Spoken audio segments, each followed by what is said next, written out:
Aquela mulher branca, de cabelos longos e lisos, olhos castanhos, que está vestindo uma camiseta branca com a logomarca da Aspec. Ao meu fundo tem uma parede bem clara, apresentando aqui da minha casa para vocês. Vamos começar destacando o nosso patrocinador e dando início a uma palestra sobre doenças crônicas e saúde mental com a psicóloga Andrea Romani. Que tema importante, né? Vamos lá? Ziclag, uma nova perspectiva no tratamento da espasticidade muscular. Ziclag é resultado de pesquisa científica brasileira que alia biotecnologia à inovação. Ziclag tem indicação para o tratamento da hipertonia muscular, também denominada espasticidade, transtorno motor caracterizado pelo aumento dos reflexos tônicos de estiramento, que é causado por lesões de células do sistema nervoso responsáveis pelo controle dos movimentos voluntários. Quando a membrana do retículo sarcoplasmático é despolarizada pelo estímulo nervoso, íons de cálcio são liberados e atingem os filamentos, ligando-se à troponina C e permitindo a formação de pontes entre a actina e a miosina. A ação responsável pela contração do músculo ocorre dentro do sarcômero, com as pontes cruzadas entre filamentos de miosina e filamentos de actina. A liberação dos íons de cálcio até a miosina e a actina ocasiona a contração muscular, que é interrompida quando esses íons retornam às cisternas. Nos casos de doenças musculares, essa ação sofre interferência, ocorrendo a concentração de cálcio e a contração constante. Ziclag atua na modulação dos canais de cálcio tipo L e nos receptores de reanodina musculares. O receptor reanodínico é alvo do Ziclag, liberando a estocagem de cálcio. O excesso de cálcio é modulado, o que possibilita o movimento de contração, relaxamento mais próximo do fisiológico. Ziclag, uma nova perspectiva no tratamento da espasticidade muscular.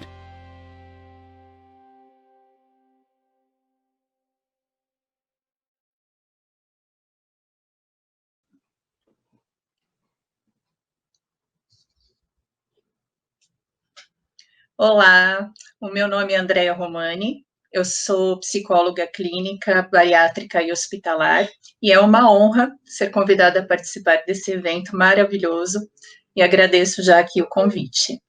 Eu sou do sexo feminino, eu tenho cor de pele branca, os cabelos avermelhados, os olhos castanhos, estou usando óculos, estou vestida com uma blusa preta, estou sentada em uma cadeira e ao fundo tem uma janela com cortinas cor-de-rosa. Aqui ao meu lado direito tem um livro, que é um dos livros que eu escrevi, que é sobre sexualidade na bariátrica, que trata sobre obesidade e cirurgia bariátrica, com 16 capítulos escritos por médicos, psicólogos, nutricionistas, bem interessante. Para quem quiser conhecer, depois pode entrar em contato comigo. Bom, eu estou aqui para falar sobre doenças crônicas e saúde mental, tá? Eu vou falar um pouquinho de mim, da minha história, porque grande parte do que eu vou falar é baseado nas minhas experiências profissionais, para que vocês possam entender um pouquinho. Eu sou formada na área de psicologia desde 1998. Eu atuei na área de educação inclusiva, com formação de professores da rede pública e apoio ao trabalho pedagógico com alunos com diversos tipos de deficiências ou limitações cognitivas, de audição, visão, além de transtorno de déficit de atenção e hiperatividade, autismo e síndrome de Down. Após esse período, eu atuei com pacientes com doenças psiquiátricas, como esquizofrenia e transtorno bipolar. Aí eu fiz a minha primeira especialização em psicologia hospitalar e comecei a atender na área clínica. Eu atuei alguns anos na área de recursos humanos, com recrutamento e seleção, e retomei a área clínica após a formação em psicologia bariátrica, com foco em pacientes com obesidade e transtornos alimentares. E agora eu estou fazendo minha segunda especialização nesta área, tá? Bom, o tema que eu vou desenvolver que é sobre saúde mental e doenças crônicas, remete a essas experiências profissionais com educação inclusiva e com doenças psiquiátricas. Só que daqui a pouco eu retorno com alguns relatos dessas experiências, tá? Antes de falar do passado, eu quero trazer esse tema para a nossa atualidade. Esse momento que a gente está vivendo de pandemia, em que o coronavírus transformou as nossas rotinas e as nossas relações e a nossa saúde. Nós ouvimos muito falar sobre o impacto da quarentena na nossa vida, sobre o isolamento e o aumento dos níveis de ansiedade e de depressão. Isso ocorre por sermos seres únicos e integrais na nossa dinâmica física, mental, emocional e espiritual. De tal forma que, quando um desses fatores é modificado, todo o sistema acaba respondendo. Ao nos isolarmos socialmente, nós perdemos a sensação de pertencimento e acolhimento do grupo. Então, com isso, nós nos sentimos mais fragilizados emocionalmente. E a nossa rotina, que antes trazia uma segurança, é modificada também, o que nos deixa mais inseguros. A doença e os seus sintomas, diariamente expostos na mídia, nos jornais, nos assustam, aumentando a nossa ansiedade. Então, essa é uma época que nós estamos vivendo em que os transtornos mentais ocorrem com maior frequência. E nós ouvimos muito falar, principalmente, sobre ansiedade e depressão. Muitos pacientes chegaram até mim neste momento exatamente com estas questões relacionadas aos níveis de ansiedade e depressão. O nosso estilo de vida da sociedade atual já traz muita pressão, muito estresse, um volume grande de informações, e somado ao fator genético, pode aumentar a chance de desenvolvimento desses transtornos.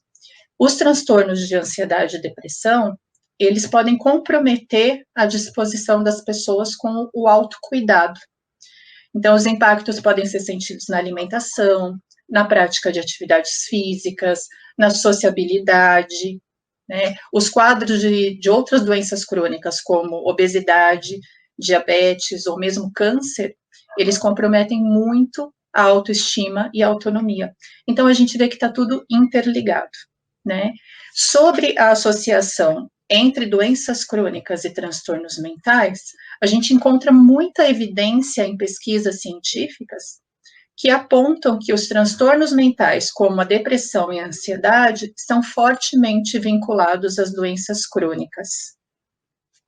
Isso acontece porque, lá atrás eu falei, nós somos seres únicos, né, totalmente interligados. Então, o impacto das desordens emocionais sobre o nosso metabolismo justifica o fato de pessoas com doenças crônicas ou incuráveis terem um risco muito maior de desenvolver a depressão. E o contrário também é verdade. Então, o desajuste hormonal causado pelo desequilíbrio mental facilita a ocorrência de infecções e doenças. É uma via de mão dupla, tá? Existem muitos estudos que demonstram que pacientes com doenças respiratórias crônicas e cardiovasculares têm uma prevalência maior de desenvolver a depressão. Por exemplo, pacientes portadores de cardiopatias, após eventos como um infarto agudo do miocárdio, tendem a desenvolver quadros depressivos, né? Então, se a gente for buscar na literatura científica, na literatura médica, a gente vai encontrar muito dessas associações. As doenças crônicas, geralmente, elas trazem também a questão da limitação imediata ou tardia, a mudança de rotina e de hábitos, as adaptações, os cuidados médicos, as terapias específicas e outras coisas, né? Então, essa desestabilização aumenta os níveis de ansiedade. É muita coisa. Se a gente for parar para pensar no tratamento das doenças crônicas, né? A gente está falando de medicação, a gente está falando de terapia, a gente está falando de terapias alternativas, que lá no final a gente vai falar um pouquinho mais. Então, tudo isso acaba gerando uma ansiedade muito grande, né? Sai totalmente fora da rotina, essa rotina é modificada a cada dia. E aí, agora é importante a gente entender um pouquinho, então, o que é a ansiedade e o que é a depressão. porque a gente ouve falar, né? A gente sabe que tem tratamento, a gente compreende de certa forma, mas, assim, é muito importante a gente pontuar, falar a respeito, conscientizar as pessoas a respeito das doenças mentais, tá? A ansiedade. Então, a ansiedade, tem alguns pacientes que chegam para mim e falam assim, eu tô aqui para tratar a ansiedade, eu quero tirar a ansiedade. Não dá, não podemos tirar a ansiedade. A ansiedade, ela é uma resposta fisiológica natural do ser humano, né? A ansiedade, ela tem a função de nos proteger. Então, se nós não tivermos ansiedade, nós não temos como nos proteger, nós vamos nos lançar aos perigos da vida sem medo, né? E o medo, ele traz essa função de proteção. Então, essa resposta, ela começou lá atrás, lá na época das cavernas, né? Em que a gente saía para caçar, por exemplo, e tinha que estar preparado, porque poderiam vir animais selvagens, nos atacar, enfim, e nós teríamos que nos preparar para ter uma resposta de luta ou de fuga. Ou eu vou enfrentar aquele animal, vou realizar a caça, vou enfrentar o perigo, ou eu tenho que me preparar para fugir. E nessa preparação, existe toda uma modificação orgânica do nosso corpo para que a gente possa ter essa reação de luta ou de fuga. Então, a ansiedade, ela faz com que o coração acelere, bata mais rápido, para mandar sangue para as extremidades, para os braços e para as pernas, para que a gente possa correr ou para que a gente possa lutar. Diminui a capacidade cognitiva, então a gente pensa um pouco menos e age mais, um tanto quanto na impulsividade, né? Então, essas são características da ansiedade. A ansiedade deve ser anulada de forma alguma, não. Porém, aquela ansiedade que existia lá naquela época, que tinha essa função adaptativa, né, com relação à caça, com relação aos perigos que existiam, hoje ela tem que ser adaptada. Qual é a nossa realidade? Nós saímos para caçar? Que tipo de perigos nós enfrentamos hoje em dia? Né? E aí a gente fala dos perigos reais e dos perigos imaginários. Existem os perigos reais, existem algumas possibilidades de assalto, existem alguns cuidados que nós temos que ter no nosso dia a dia. Ok, esses perigos são perigos reais, para os quais nós temos que nos preparar e, de certa forma, nos resguardar. Ok, observando ao nosso redor, enfim. Porém, existem aqueles perigos que são imaginários. Então, eu não saio de casa porque eu acredito que no primeiro quarteirão que eu for andar, eu vou ser assaltada e vai acontecer alguma coisa, e eu começo a criar uma situação, vejam bem, eu estou em casa, né? Eu começo a imaginar uma situação que não aconteceu, que nem sei se tem a chance de acontecer, enfim, mas eu já começo a vivenciar aquela situação naquele momento. E nesse momento em que eu estou pensando sobre isso, o meu corpo começa a reagir, porque o meu corpo começa a entender que o que eu estou pensando, eu estou vivendo. E aí vem os sintomas da ansiedade, o medo, a paralisação, todos a taquicardia, o suor, né? Tudo isso que faz com que a gente tenha aquela resposta de luta ou de fuga. Essa resposta, quando associada a situações de perigo imaginárias, sem causas reais, ela está ligada ao famoso transtorno de pânico, a síndrome do pânico. Tá? Então, são sintomas relacionados à síndrome do pânico, para que a gente possa entender o que é ansiedade, o que é a síndrome do pânico, e até que ponto essa resposta é uma resposta natural, e a partir de que momento que ela se torna patológica, que ela se torna realmente um transtorno a ser cuidado. Lá na frente a gente vai falar um pouquinho a respeito dos cuidados, tá bom? Bom, falando um pouquinho da ansiedade, vamos falar sobre a depressão. A depressão, ela, no Manual Diagnóstico e Estatístico de Transtornos Mentais, que é o DSM-5, ele classifica a depressão como presença de humor triste, vazio ou irritável, acompanhado de alterações somáticas e cognitivas que afetam significativamente a capacidade de funcionamento do indivíduo.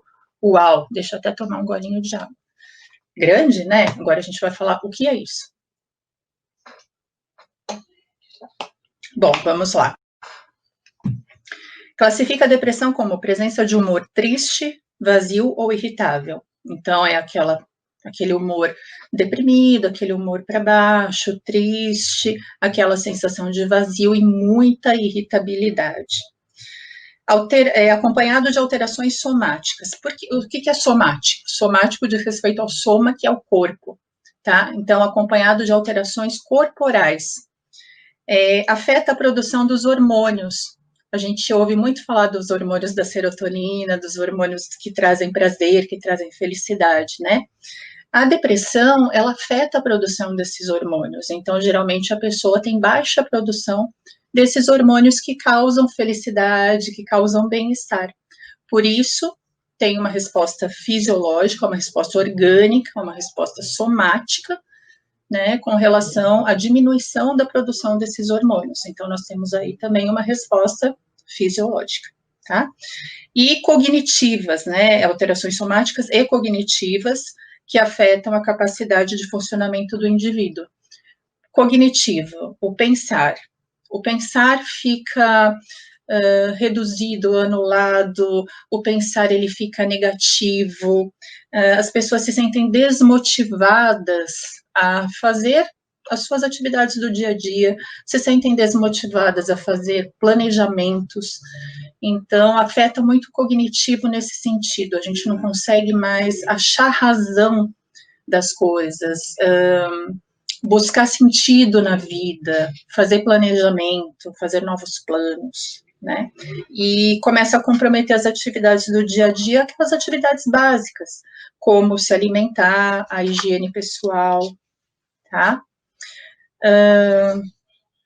A depressão, ela pode vir como uma depressão leve, moderada ou grave. O que vai definir se a depressão é leve, moderada ou grave?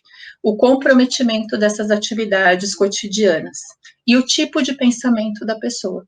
Então, a pessoa não consegue mais tomar banho, não tem vontade de se alimentar, não sai da cama, começa a ter pensamentos de morte, de não querer mais viver, fala sobre isso ou pensa sobre isso, que são as chamadas ideações suicidas, né? Então, essa pessoa, ela está num estado de depressão grave, tá?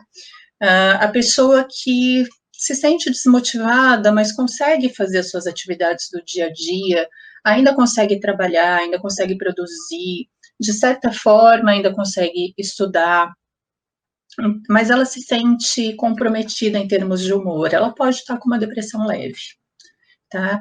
Quem vai diagnosticar isso é o psiquiatra. O psicólogo, ele consegue perceber esse movimento, né, desse comportamento depressivo, mas quem vai dar o diagnóstico efetivo e possível tratamento medicamentoso é o psiquiatra, tá bom? Aqui é importante a gente parar um pouquinho e entender a diferença entre tristeza e depressão. Eu acredito que muitos já tenham ouvido falar, isso aí é frescura, né? Ou se não, assim, isso aí é uma tristeza, isso aí vai passar, imagina.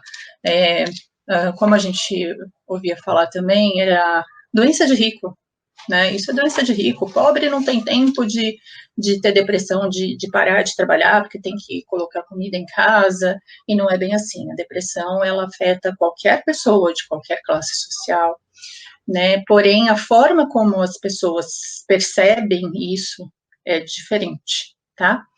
E aí, falando sobre a diferença entre a tristeza e a depressão, a gente pensa o seguinte: quando a gente perde um emprego, quando a gente briga com alguém que a gente gosta muito, quando a gente tem um problema grave nos estudos, no trabalho, a gente fica triste, a gente fica chateado, né? Só que esse sentimento de tristeza, conforme o tempo passa e a gente conversa com as pessoas, ou a gente resolve esses problemas, ou a gente passa pelo luto, no caso da perda de uma pessoa, né, da morte de algum familiar ou de algum amigo, a gente tem aquele tempo para passar por aquela tristeza do luto, né? Então, isso tudo passa. A gente vai lidando com essa tristeza, ela é uma tristeza passageira. A depressão, não. A depressão, ela não é passageira. A depressão, ela é constante e ela vai se agravando e ela precisa necessariamente de um olhar profissional, ela precisa de um olhar psicológico, de um olhar psiquiátrico, ela é uma doença diagnosticada por profissionais, tá? Não é uma tristeza, é uma depressão, são coisas diferentes.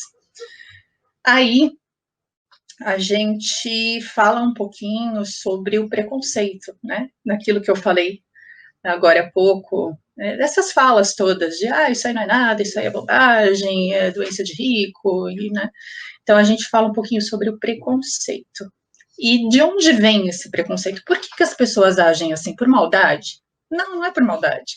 Elas aprenderam. A gente tem um histórico cultural, social, sobre o preconceito com relação à depressão, à loucura, aos transtornos e doenças mentais e às deficiências de forma geral. Então, se a gente for pegar o nosso histórico lá atrás, todas as pessoas que apresentassem algum comportamento diferente, que fossem fisicamente diferentes, a sociedade via como pessoas incapazes, pessoas que não se adaptariam à forma de vida tida como normal, e elas eram tratadas de forma diferente. Muitas vezes, elas eram motivo de vergonha, de chacota, de tiração de sarro, e elas eram isoladas da sociedade. Muitas vezes, essas pessoas causavam até uma sensação de medo, né? Os doentes psiquiátricos, por exemplo, né? Os esquizofrênicos, os bipolares em situação de mania, por exemplo, eles poderiam gritar ou ter comportamentos mais agressivos e aquilo gerava um medo nas pessoas, né? Então, essa pessoa tem que ser isolada, tem que ser presa, e isso era feito, né? Se a gente lembrar aí historicamente, a gente tinha a questão dos manicômios, por exemplo. Nos manicômios não iam só pessoas com doenças mentais, esquizofrênicas ou bipolares, ou enfim, iam quaisquer pessoas que fossem diferentes, que tivessem comportamentos diferentes, que fossem até fisicamente diferentes. Elas iriam parar nesses manicômios, porque a intenção era isolar da sociedade. Vamos esconder essas pessoas que não são como nós, que não são iguais a nós, né? Vamos esconder essas pessoas, e o manicômio era o lugar em que essas pessoas eram colocadas e isoladas da sociedade. Numa falsa proposta de tratamento no início, se a gente for buscar toda a história de manicômio, é uma história muito pesada, muito dura, e que com o passar do tempo realmente foram criando condições de tratamento, né, dessas doenças e diagnosticando efetivamente, até que chegou o momento da luta antimanicomial e que nós conseguimos conscientizar a sociedade de que não é com criação de manicômios ou isolamento das pessoas que a gente vai conseguir uma sociedade igualitária, que a gente vai conseguir uma sociedade rica em termos de diferenças, que a gente tem que aceitar, a gente tem que compreender e aceitar, porque cada um de nós é diferente um do outro, né? Cada um de nós tem suas particularidades. Todos nós somos diferentes. Quando eu falei aqui a cor do meu cabelo é diferente da cor do outro cabelo, da cor dos olhos, enfim, e nós temos características diferentes um do outro, e isso é extremamente rico, e a gente tem que fazer com que as pessoas compreendam isso, que é nas diferenças que a gente encontra a riqueza da convivência, a riqueza da humanidade, e não no isolamento, né? Então, só que esse preconceito, ele era tão forte, historicamente, culturalmente, que ele faz parte até hoje de muitas falas e de muitas visões. E qual é o nosso trabalho? conscientizar, isso que a gente está fazendo agora, esse bate-papo, né? Então, assim, talvez cheguem pessoas que falem, nossa, eu não sabia, eu não conhecia, eu não sabia que era assim, eu achava que era preguiça, eu achava que era frescura, né? E não é, é uma doença, né? Como as doenças psiquiátricas, tá? Então, é bom a gente conhecer para a gente tirar um pouquinho dessa visão preconceituosa que vem com a gente, que vem historicamente com a gente, tá? E essa questão do abandono, né, dos pacientes, do manicômio que eu falei, se a gente prestar atenção, até hoje a gente encontra isso na rua, né? Se a gente parar para olhar, os moradores de rua, por exemplo, são pessoas geralmente com algum tipo de transtorno, algum tipo de vício, alcoólatras ou viciados em drogas, ou pessoas com doenças psiquiátricas, que a família ou mesmo a pessoa não conseguiu se adaptar e acabaram se isolando. De que forma? Indo para a rua. Né? A gente encontra muito, a gente faz um trabalho com população de rua, e a gente encontra muito esse perfil dentro da população de rua. Pessoas que não foram aceitas na família, que a família não conseguia de alguma forma lidar ou aceitar aquilo, ou mesmo as próprias pessoas que saíram de casa por se sentirem diferentes, não tiveram um acolhimento, um entendimento, tá? Aqui eu vou parar um pouquinho, além de tomar outro golinho de água.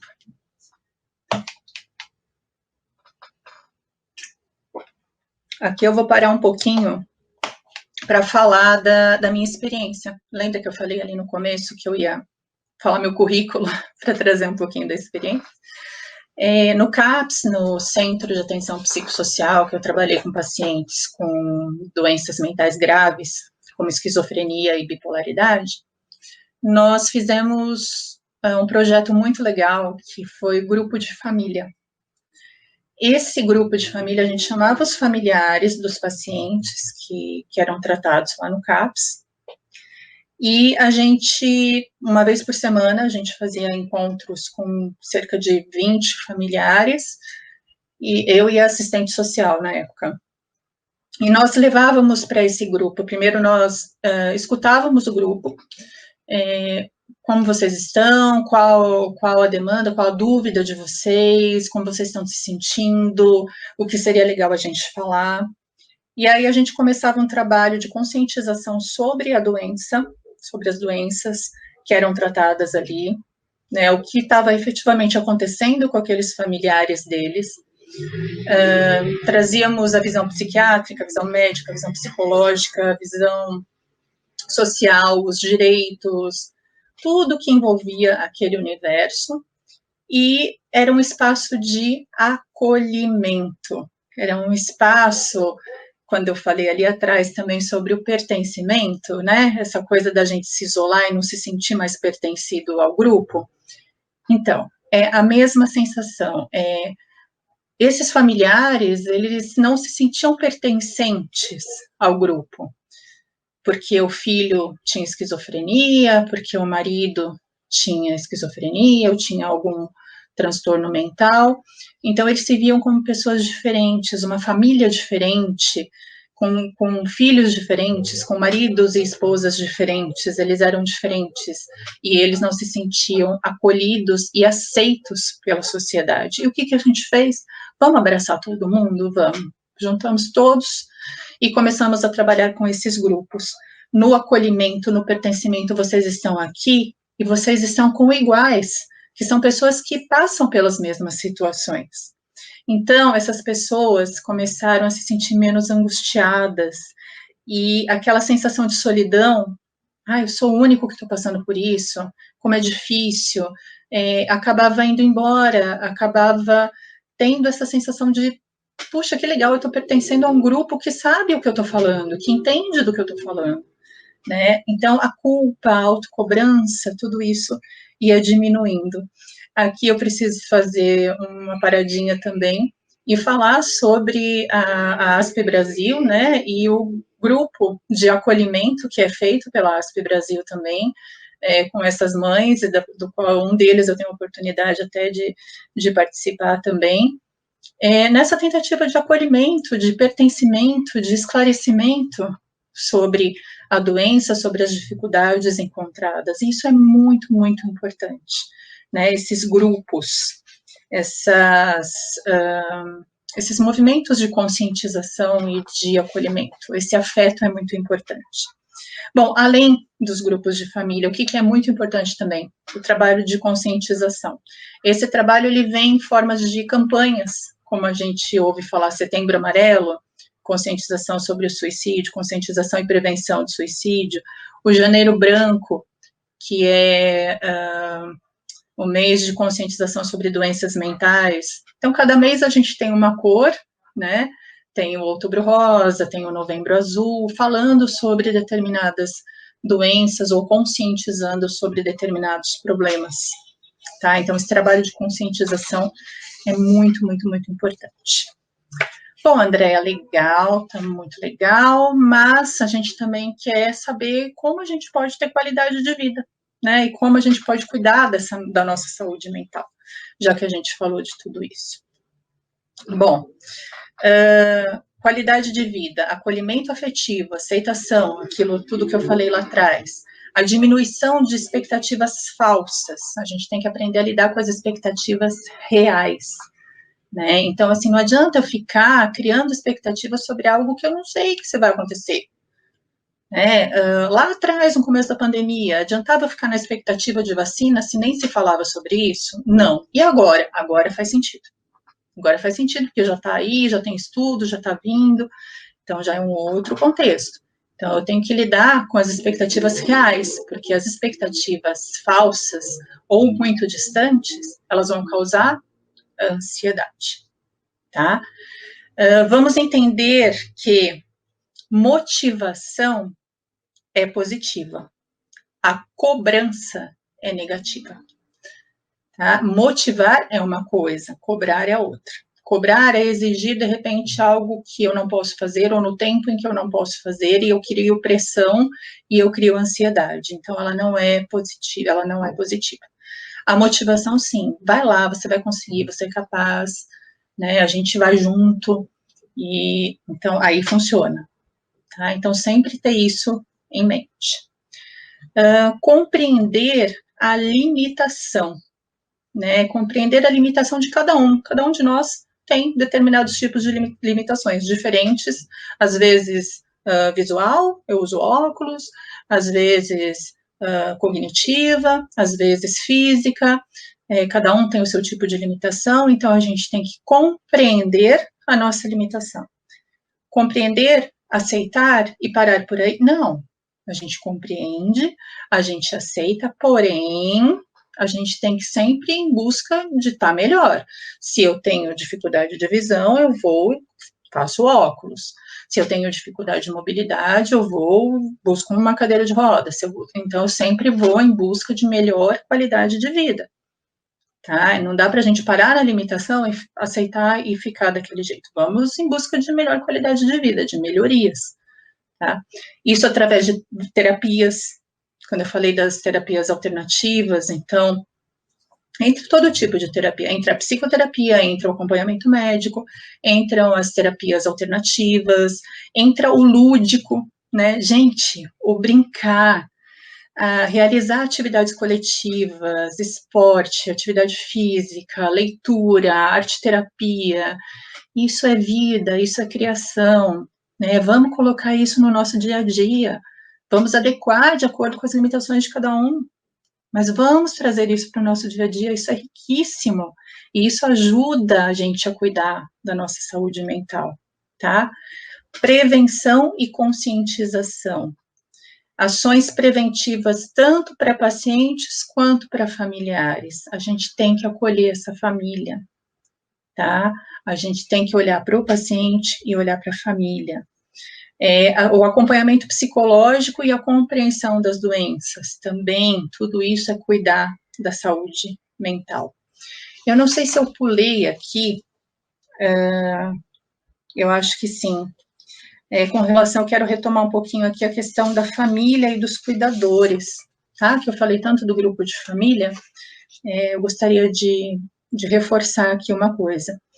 A saúde mental da família e dos cuidadores de pacientes, de pessoas com doenças crônicas, precisa ser olhada e precisa ser tratada, tanto quanto a dos pacientes, tá? Porque a saúde mental dessas pessoas, ela é muito afetada por algumas questões: autocobrança, culpa, desconhecimento, dificuldades financeiras, preconceito social, que a gente falou, e falta de acessibilidade. Deve ter mais um monte, tá? Eu listei essas 6, mas deve ter mais um monte, se a gente parar para pensar.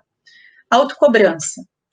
Eu sempre acho que eu poderia fazer algo que eu não estou fazendo, algo melhor do que eu estou fazendo. Vou ficar me cobrando o tempo todo que eu poderia fazer melhor, que eu poderia dar melhores condições, que eu poderia procurar coisas melhores. Essa autocobrança constante, ela acaba gerando uma angústia, uma ansiedade, né? Calma, você dá o que você pode naquele momento, o que tem naquele momento, né? Você está dando o melhor de si. Essa autocobrança excessiva, ela não vai ajudar, ela vai criar mais ansiedade, ela vai prejudicar a tua saúde mental. A culpa principalmente dos pais, né? Como essa culpa está presente? Principalmente em doenças genéticas, então, assim, eu passei essa doença, ou eu causei essa doença, aí já vem essa culpa. Outra culpa, será que eu estou fazendo o que eu posso de melhor? Será que eu estou dando o melhor de mim? Enfim, são culpas e culpas e culpas que não levam a lugar nenhum. Ao invés de focar na culpa, foca nas tuas possibilidades.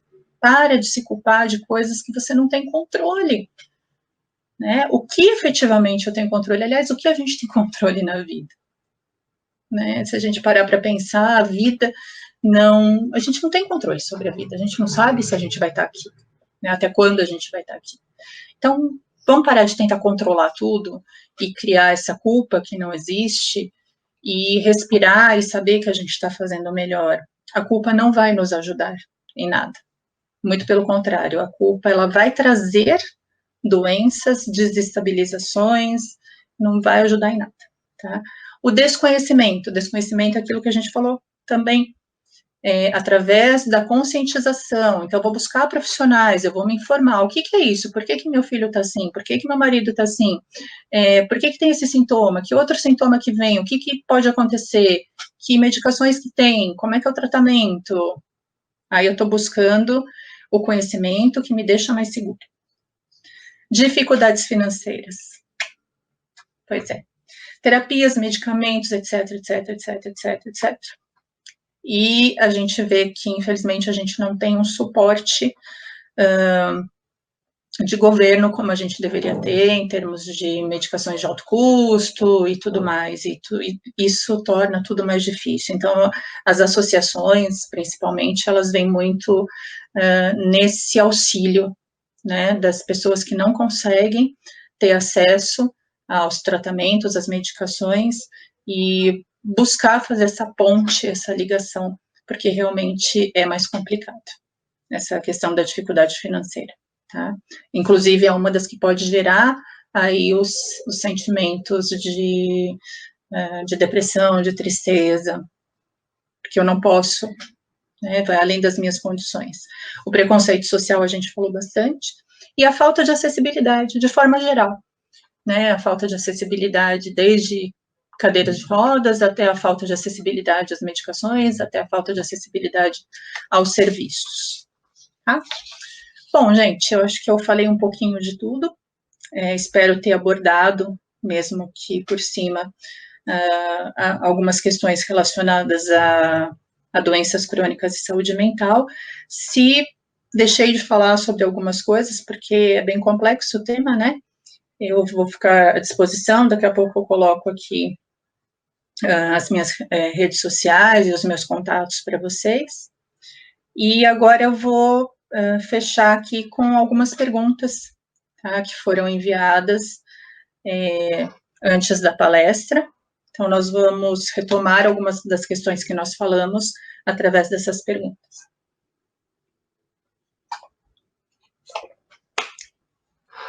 Vamos lá. A primeira pergunta foi: como podemos fazer para as pessoas da nossa própria família não ficarem cobrando da gente atividades que antes fazíamos com normalidade e cada vez fica mais difícil? Por exemplo, levanta o pé para andar, para de tropeçar. Isso deixa a gente muito deprimido. Aqui eu vou colocar as duas visões, tá? Primeira coisa, comunicação. A pessoa, o paciente, a pessoa com a doença, ela vai arranjar uma forma de comunicar ao outro as suas limitações reais, as suas dores e os seus sentimentos negativos relacionados à cobrança. Lembra? Cobrança negativa, né? Então, assim, para de me cobrar desse jeito, eu não me sinto bem com essa cobrança. Para, como é que colocou? Levanta o pé para andar, para de tropeçar, isso é cobrança, né? A forma como é falado, entende? A forma como é falado pode mudar a interpretação. De motivação passa a ser cobrança, tá? Também procurar entender se aquele familiar que você está, né, ficando chateado porque ele está falando, levanta o pé, não sei o quê, entender se esse familiar ele está tentando te motivar, né, como a gente faz na fisioterapia, para ver se você consegue um desafio. Né? Levanta o pé, vamos tentar. Então, assim, tem que ter esse outro olhar ali do outro lado também, se possível. Né? Peraí, eu estou sentindo como cobrança, mas pode ser que eu precise desse desafio para conseguir fazer. Já o familiar, o cuidador, compreender o que torna a ação motivadora e o que torna a ação vista como cobrança, gerando expectativas não realizáveis e frustração. Quando eu cobro algo que o outro não pode me dar, eu gero no outro a frustração também. Puxa, ele esperava isso de mim e eu não consegui. Gerei frustração. Além da cobrança, eu ainda gerei frustração. Agora, se eu desafio, se eu falo, eu sei que você é capaz, né? Vamos lá que eu sei que você é capaz, eu sei que você consegue, vamos lá junto, vamos fazer, né? Uma forma diferente de acreditar no teu potencial e de não te chatear, não ultrapassar teus limites, né? Eu posso acreditar, mas se dói, poxa vida, né? Vamos lidar com essa dor primeiro, ou eu vou ter que compreender que dói, então eu não vou ficar te forçando a fazer uma coisa que está doendo, a não ser que faça parte de um tratamento, de uma fisioterapia. Tá bom? Então, a gente tem que entender melhor esse contexto e, olha, se é para me motivar, vamos tentar, que eu sei que tá querendo fazer o melhor para mim, mas eu também posso falar quando eu estiver sentindo dor, quando eu estiver chateado, estiver me sentindo cobrado, tá bom? A segunda pergunta, quando estou nervosa, ando pior, como contornar isso? Aí a gente vai lembrar que nós somos seres únicos e lembrar do poder do pensamento. Se você já tem noção de que quando você está nervosa, você anda pior, o que você tem que fazer? Se acalmar. Estou nervosa. Então, como que eu vou me acalmar? Aí a gente tem várias técnicas, várias maneiras. Uma das maneiras de se acalmar é respirar. Né? Existe uma linha chamada Mindfulness, que fala sobre meditação, relaxamento, ensina várias técnicas de respiração, mais simples e mais complexas. A gente pode pensar, né, nas pessoas aplicarem essas técnicas de relaxamento através da respiração, isso ajuda muito. Tem uma chamada 4-7-8, que você inspira em 4 tempos pelo nariz, segura a respiração em 7 tempos e solta em 8 tempos. É lógico que cada um vai adaptar a sua capacidade pulmonar, né? Tem pacientes meus que falam assim, não consigo inspirar em 4, segurar em 7, soltar em 8. Então, eu falo, então inspira no tempo que você conseguir, segura o tempo que você conseguir e solta pela boca o tempo que você conseguir. Porque enquanto você está fazendo essa respiração, você está oxigenando o seu cérebro, você está focado na sua respiração, você vai diminuir a tua ansiedade e com certeza esse seu nervosismo vai melhorar, você vai se acalmar e vai conseguir andar melhor, tá? Então vamos buscar alternativas que nos ajudem a acalmar. Bom, acho que é isso. Pensamento positivo sempre é bom, né? A motivação. E eu quero deixar aqui, para finalizar, foram essas duas perguntas que foram passadas. Me coloco à disposição de vocês, tá? Para o que vocês precisarem. Minhas redes sociais, no Instagram, @psicóloga Andrea Romani. No Facebook, psicóloga Andrea Romani.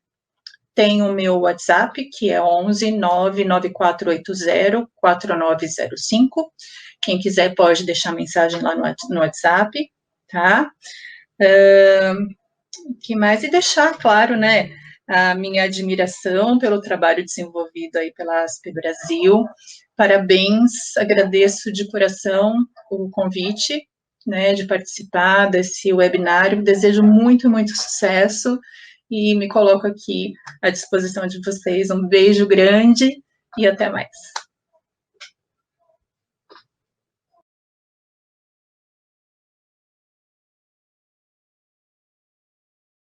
E aí, pessoal, gostaram?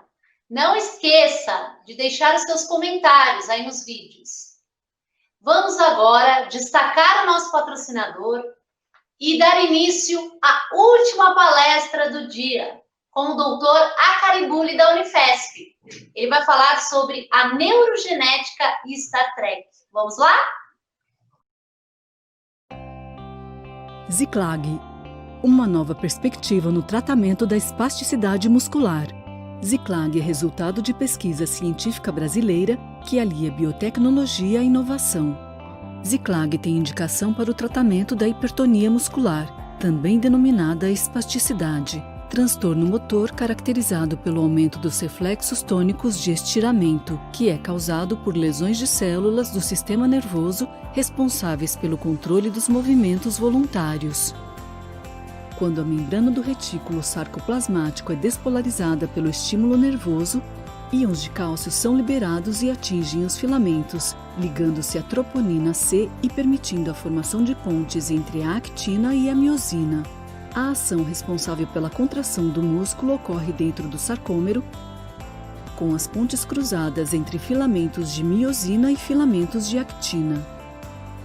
A liberação dos íons de cálcio até a miosina e a actina ocasiona a contração muscular, que é interrompida quando esses íons retornam às cisternas. Nos casos de doenças musculares, essa ação sofre interferência, ocorrendo a concentração de cálcio e a contração constante. Ziclag atua na modulação dos canais de cálcio tipo L e nos receptores de reanodina musculares. O receptor reanodínico é alvo do Ziclag, liberando a estocagem de cálcio. O excesso de cálcio é modulado, o que possibilita o movimento de contração, relaxamento mais próximo do fisiológico. Ziclag, uma nova perspectiva no tratamento da espasticidade muscular.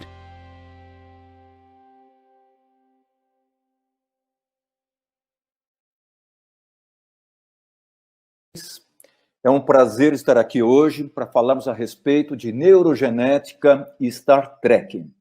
Meu nome é Acari Souza Bulli Oliveira, sou caipira do interior de São Paulo, de uma cidade chamada Monte Azul Paulista. Minha infância foi na fazenda com meus avós e numa cidade chamada Olímpia, onde tem as Termas dos Laranjais. Eu tive a grande sorte de vir para São Paulo e fazer a Escola Paulista de Medicina. E lá eu fiz o meu curso, minha residência em neurologia, pós-graduação, mestrado, doutorado, e eu tive também a grande oportunidade de fazer um pós-doutorado em Nova York, nos Estados Unidos. Eu sou, como eu falei, um caipira de pele branca. Eu gostaria de ter a pele negra, porque meus amigos, eles ficavam mais tempo no sol do que eu, e eu ficava vermelho rapidamente, e a minha avó e meu avô punham-me para dentro da casa rapidamente. Essa era a minha inveja que eu tinha.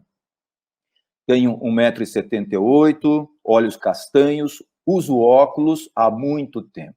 E são esses óculos que me ajudam no sentido de procurar informações. Dentre elas, este assunto que vamos discutir no primeiro webinário brasileiro de paraparesias espásticas correlatas, diagnóstico e perspectivas, um evento organizado por uma associação espetacular que está fazendo diferença de paraparesia espástica e doenças correlatas, muito bem dirigida, tendo no seu comitê científico a senhora Rejane Mota Souza, minha amiga linda, linda, linda. Obrigado, Rejane, pelo convite. E assim também, como agradecimento, nós nos encontramos hoje no ambulatório de doenças neuromusculares da Escola Paulista de Medicina, Unifesp, num local novo, num espaço novo, na rua Embaú 67. Um espaço que foi gentilmente contribuído por essa senhora chamada Dona Eunice. Dona Eunice, muito obrigado pela sua gentileza. Assim como eu tenho que agradecer todas as pessoas que permitiram que nós chegássemos aqui. Foi uma longa história, foi um longo trajeto. Aos meus mestres, à equipe toda da neuromuscular, em relação à parte administrativa, laboratório, médicos, residentes, pós-graduandos, a equipe multidisciplinar e colaboradores, o pessoal de enfermagem, da segurança, as associações que estão próximas de nós, que estão junto ao nosso corpo, como NUSE, NUMA, NUSE, NUMEP, Verde Vida Saúde, o Instituto Jorge Nicole, a Abrela, a G14, a Abrame, os pacientes e os voluntários. Se não fossem os voluntários, nós não conseguiríamos esse espaço na casa, porque foram eles que permitiram que nós tivéssemos uma condição para uma reforma adequada para atender de uma forma mais digna os pacientes que precisam, aqueles pacientes com doenças raras, incluindo-se a paraparesia espástica hereditária.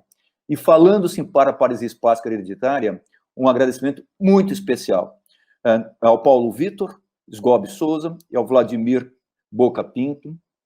Eles têm uma atuação maravilhosa, espetacular no ambulatório, e são eles que são os apaixonados por esse assunto chamado paraparesia espástica hereditária. E eles é que fazem a nossa história ficar linda, essa jornada ficar linda. E quando se fala em jornada, um paciente, uma outra vez, ele fez uma pergunta muito interessante para mim. Doutor, o senhor já reparou como que nós estamos conectados? Todos estão conectados? Então, vejam só. Aqui está você. Você teve 2 pais, cada pai 2 pais, e cada pai mais 2 pais, que são os avós, bisavós, taratavós, tetravós, pentavós, decavós e mais vós, ou seja, cada 11 gerações tem 4.094 pessoas, cerca de 300 anos. Veja só quantas pessoas que fazem parte da sua vida em relação à sua história. Agora, imagine o senhor indo para trás mais 300 anos, 1.000 anos, 2.000 anos, e essa história é uma jornada nas estrelas. Eu sou mais antigo, e aqueles que são mais antigos, eu tenho 63 anos hoje.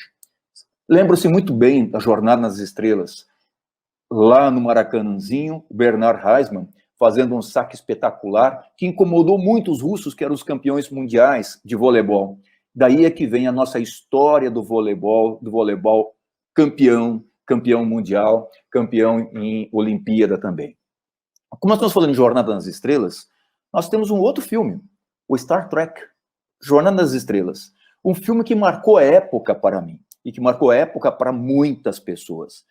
As pessoas achavam que era um filme, simplesmente um filme de ficção. Na verdade, não era um filme de ficção.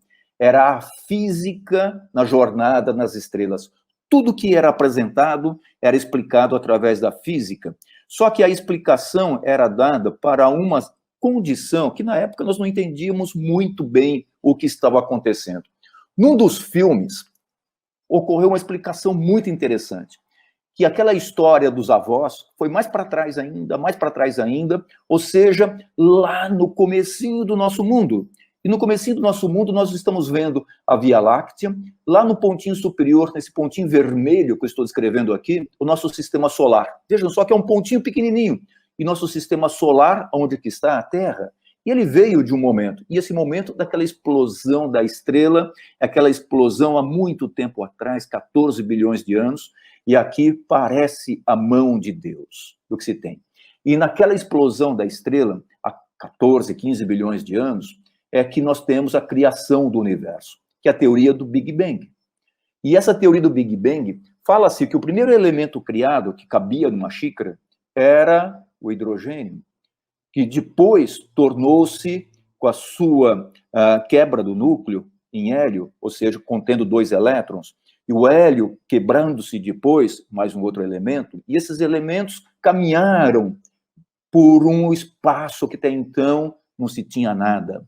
Ou seja, começou aqui a evolução daquela explosão, daquela estrela, ou seja, a expansão daquilo que nós chamamos hoje de multi-universos.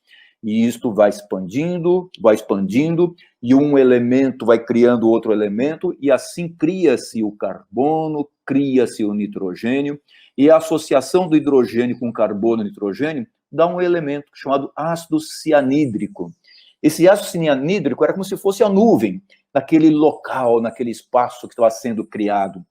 E esse ácido cianídrico não deixa nada crescer, nada. Mas, quando 5 moléculas de ácido cianídrico se ajuntam, formam-se moléculas. E a molécula que é formada se chama adenina.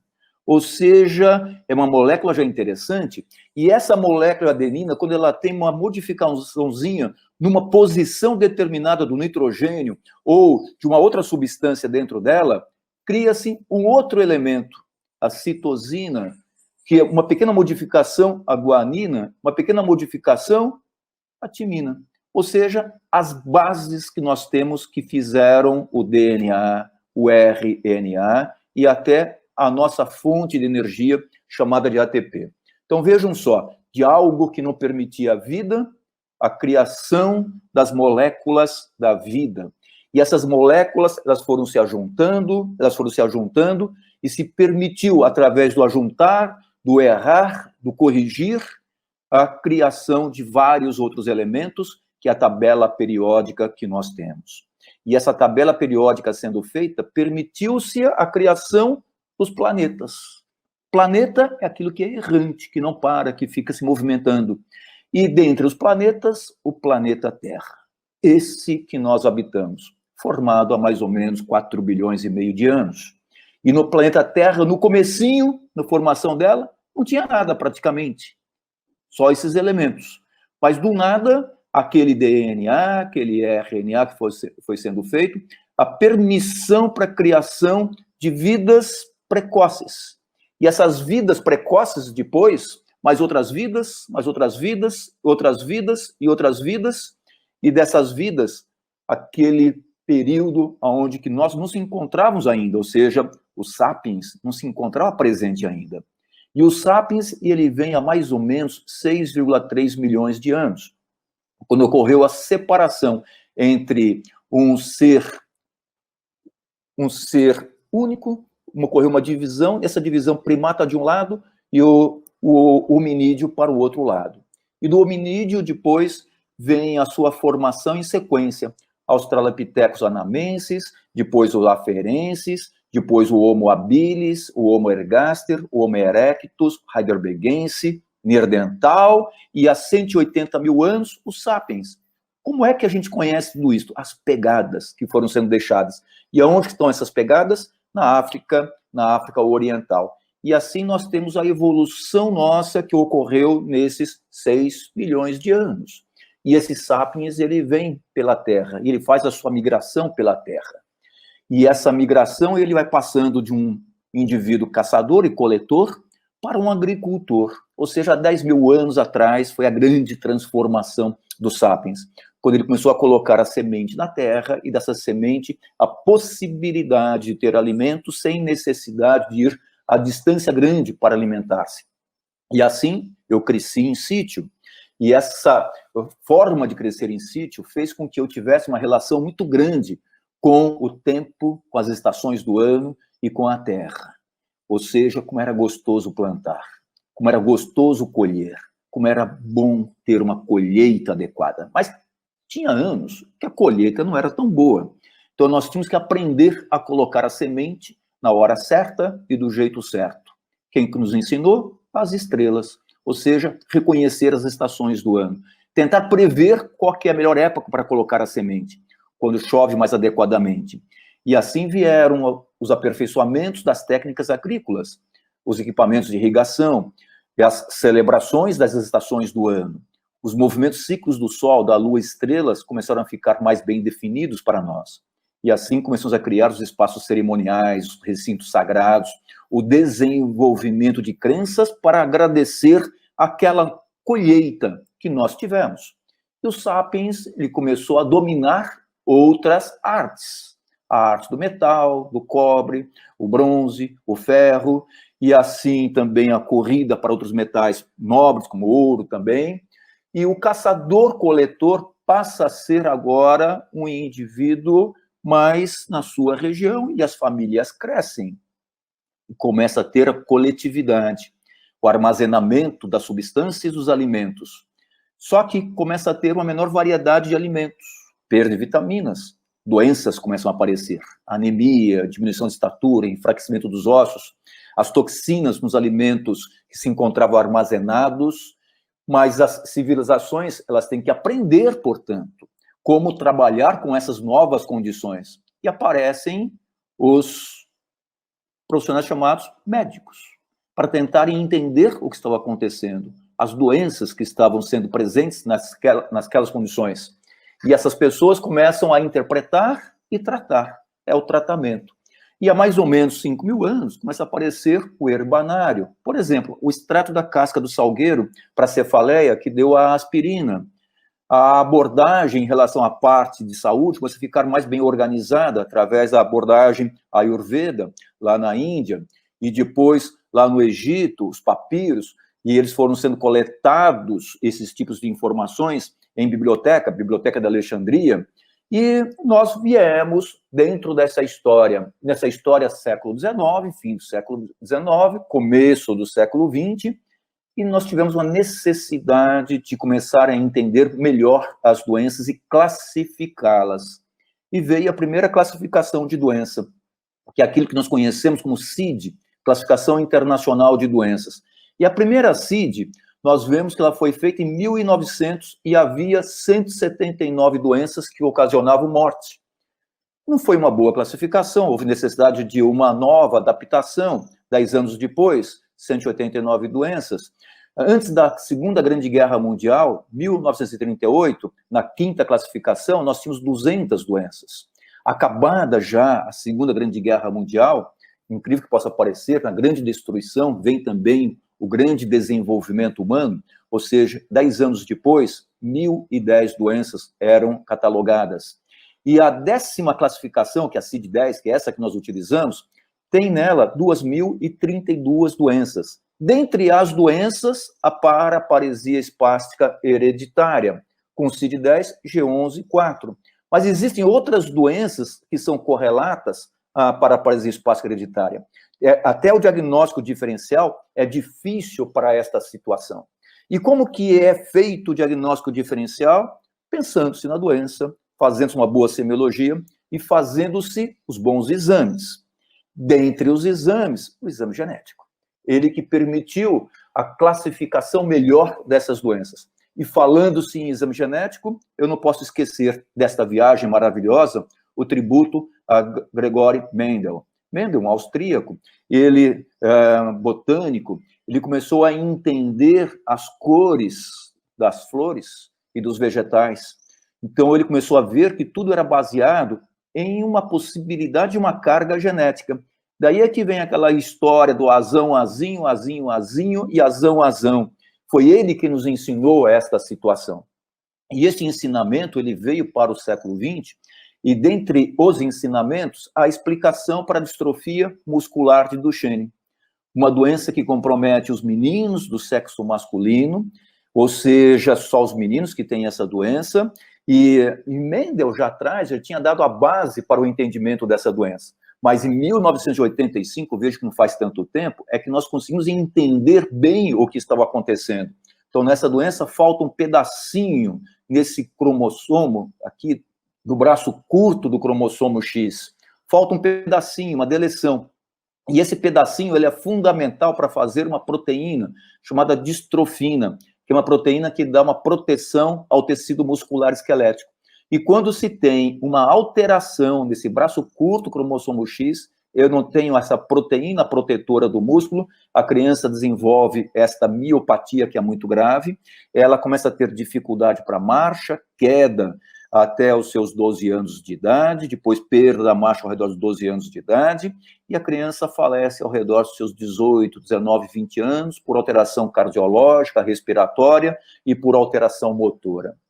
E essa doença nos ensinou muito, porque foi ela quem praticamente deu as bases para que nós fizéssemos a metodologia genética para o diagnóstico das doenças genéticas, através das técnicas, vocês vão ouvir falar, chamadas PCR, uma delas, MLPA, uma outra, a forma de sequenciamento genético novo, ou seja, atualizado, ou seja, a sequência geral de o último tipo pode existir, e assim começamos a fazer várias aplicações dessas técnicas, e os diagnósticos começaram a ficar mais interessantes.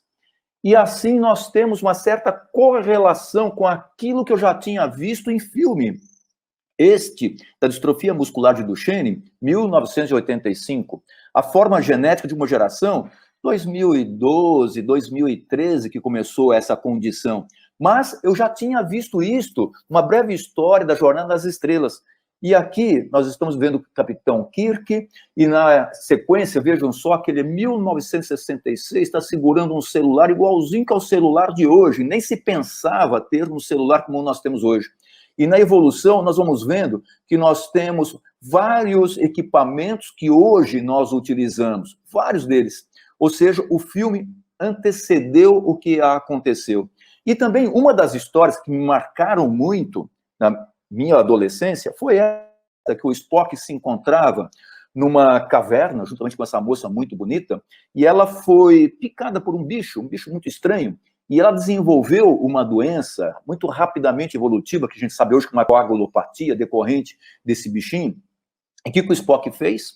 Ele tinha um revólver, do revólver ele tirou uma pequena porção de sangue da moça que foi picada por esse bicho, e ele tinha que mandar esse sangue para a nave-mãe.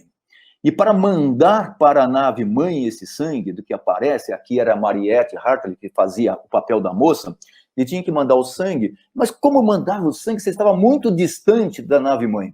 Então ele pegou o celular dele, celularzinho de flip, como esse que se encontra aqui, ele entrou em contato com o Capitão Kirk, que se encontrava lá na nave, e através dessa ferramenta chamada FaceTime, olha só que barbaridade, ele explicou o que estava acontecendo, o Capitão Kirk pede para ele tirar aquele sangue que já estava com coleta, e mandar, olha só que interessante esse moço, vou explicar quem que é esse moço depois, tá? Ele mandou esse exame e tal, bom, antes do moço, simplesmente é o indivíduo que fez o que a gente conhece hoje do telefone celular. Mas o telefone celular já estava feito já na Star Trek. E desse moço, olha só como era o telefone celular dele, o primeiro dele. Em 2013, a Motorola, em homenagem à Star Trek, ela fez o aparelho chamado StarTAC, igualzinho este que estava lá na década de 70, ou seja, igualzinho que nós conhecemos hoje. E o material tinha que chegar na nave-mãe. Como que o material poderia chegar se ele se encontrava a uma distância enorme da nave-mãe? Tinha que fazer um teletransporte. E assim aquele material foi desintegrado e por teletransporte chegou até a nave-mãe, e lá na nave-mãe fez-se a coleta do material, e agora tem o Dr. McCoy, aquele que faz tudo. Ele tinha um pequeno dispositivo que era capaz de realizar um diagnóstico sem precisar fazer cirurgias no corpo de uma pessoa. Esse dispositivo era um tricorder, que é igualzinho esse material que nós utilizamos hoje para fazer os exames de DNA. É a mesma coisa, é do mesmo jeito. Em segundos, ele tinha o exame. E assim, com o diagnóstico preciso, ele disse, nós precisamos fazer o antídoto genético para esta situação que está acontecendo.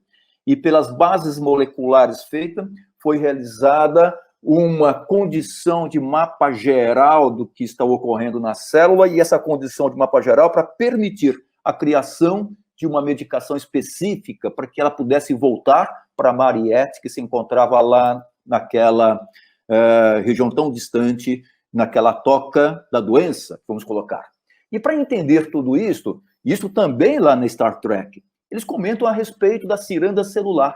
Quais são os constituintes da célula?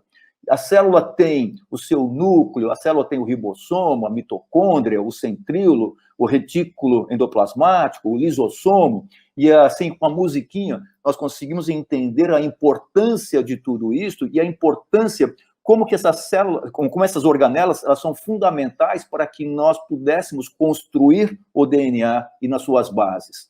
E assim, lá na Star Trek, eles mostram que dos átomos ao corpo humano, como que é importante, ou seja, aqueles átomos antigos que são presentes da história nossa, eles fazem parte dessa história da célula e a potencialidade de poder mexer no DNA e nessa mexida de poder fazer a reparação dele. Ou seja, através da análise do tricorder, eles puderam entender exatamente o que estava acontecendo, e esse entendimento agora fez-se o antídoto, e o antídoto tinha que voltar lá para a Mariette. E assim foi feito novamente. Desmagnetizado, desintegrado, teletransporte, esse transporte e o material chega lá para o Spock. Mas para fazer isto, já falava-se na técnica de clonagem, já se falava na técnica, portanto, de um único elemento você fazer vários outros elementos. Já se falava na possibilidade de fazer a indução de célula-tronco, ou seja, de uma única célula você fazer várias outras células e de células vários outros tecidos também que aparecem. Nós estamos falando, portanto, desde a Star Trek, da terapia genética. Entendeu-se, portanto, o DNA, entendeu-se, portanto, essa possibilidade de mexer com ele. Nós estamos fazendo uma engenharia, e essa engenharia com a possibilidade de modificar aquilo que está doente. Eu achava aquilo que estaria muito distante da minha vida, que não iria haver terapia genética. Eis que, o momento atual, nós já estamos vendo. Aqui, doença genética também, chamada doença de Pompe. Na doença de Pompe, nós temos no cromossomo 17 uma alteração numa das regiõezinhas dele, e essa alteração faz com que uma substância que nós produzimos, chamada glicogênio, ela não seja quebrada. E o glicogênio não quebrado, ele começa a se acumular na célula. E o acúmulo dele na célula faz com que essa célula se rompa. Que célula? Do músculo, do coração, do pulmão. E a pessoa começa a ter um comprometimento progressivo e a morte está relacionada a esse acúmulo do açúcar na célula. E assim, através do entendimento dessas mutações, houve a possibilidade imaginada de modificar essa chave, de criar uma chavinha, através de uma edição genética. E essa edição genética, ela não é cria do homem. Lá na Star Trek, eles mostraram que as plantas elas já faziam isso de uma forma muito exuberante, já automaticamente. E a técnica chamada CRISPR, que vem do inglês, que é Clustered Regular Interspaced Short Palindromic Repeats. Não precisam se preocupar com isso, mas parece um zíper.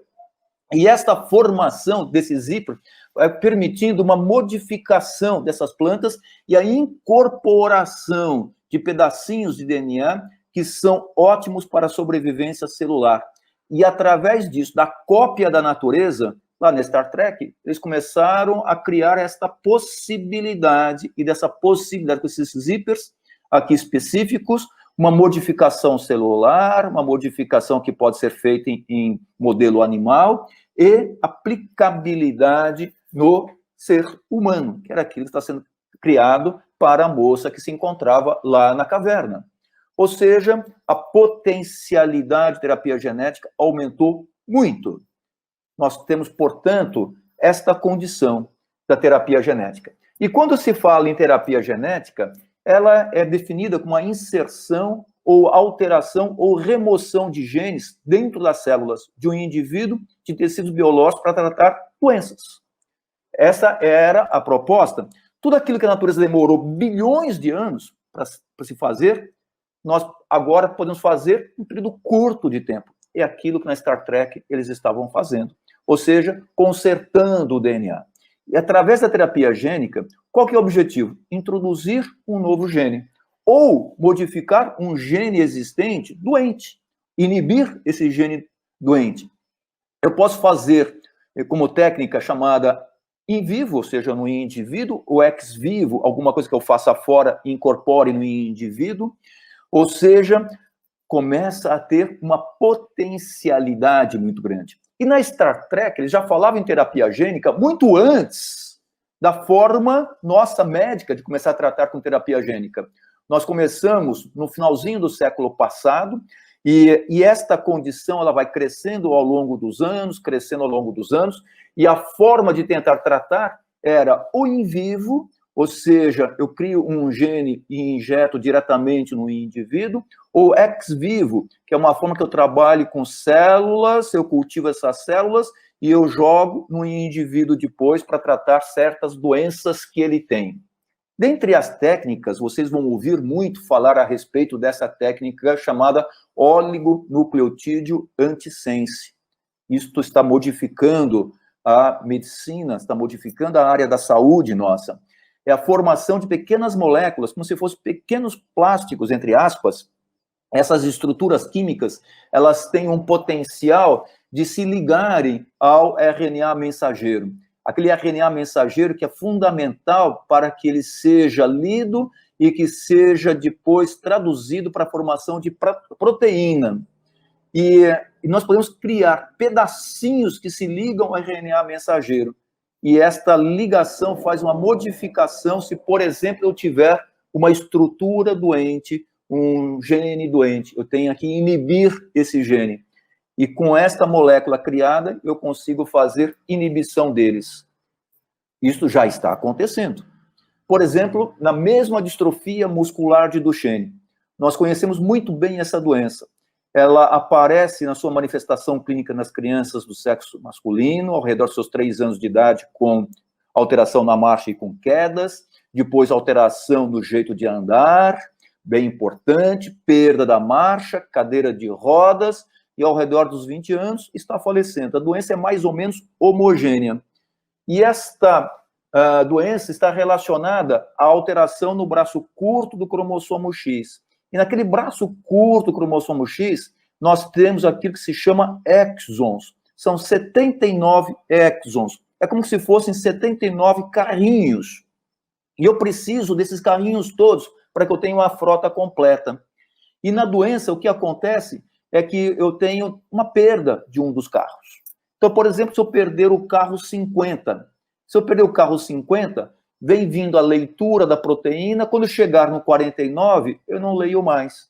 E se para a leitura, eu não tenho a proteína protetora. Se eu não tenho a proteína protetora chamada distrofina, a doença aparece. Então, vejam só. Então, esse é um detalhe bastante importante. E os indivíduos começaram a entender que, se eu perder aquele gene chamado 50, o 51, ele tem que se encaixar no 49. Então, vejam só, o 51, ele não se encaixa lá no 49 ou no 48. Então, ele fica com espaço, ele não se encaixa. Aí os cientistas aprenderam um detalhe muito interessante. E se eu tirar o 51 agora? Se eu tirar o 51, o 48 se encaixa no 52. Isso se chama exon skipping, é pular um carrinho. Se eu pulo um carrinho, portanto, eu começo a ter a possibilidade de eu manter a leitura da proteína. Embora não seja uma leitura plena, é uma frota menor, mas eu tenho uma proteína em menor quantidade. E se eu tenho uma proteína em menor quantidade, é muito melhor do que 0 de proteína. E assim eu modifico a doença. De uma doença grave para uma doença menos grave. Aqui, por exemplo, distrofia muscular de Duchenne, e aqui uma distrofia muscular chamada de Becker, que é menos grave, que é a de Duchenne. Já modificou bastante a doença. Uma outra doença que está nos ensinando bastante. Atrofia muscular espinhal. A atrofia muscular espinhal é uma doença genética, ela tem uma alteração no gene que faz a sobrevivência do neurônio motor. Eu tenho 4 tipos. O tipo mais grave é esse, chamado tipo 1, onde que todos os neurônios motores morrem. A criança não se mexe, não respira, não fala, não deglute. Ela morre antes de 1 ano de idade.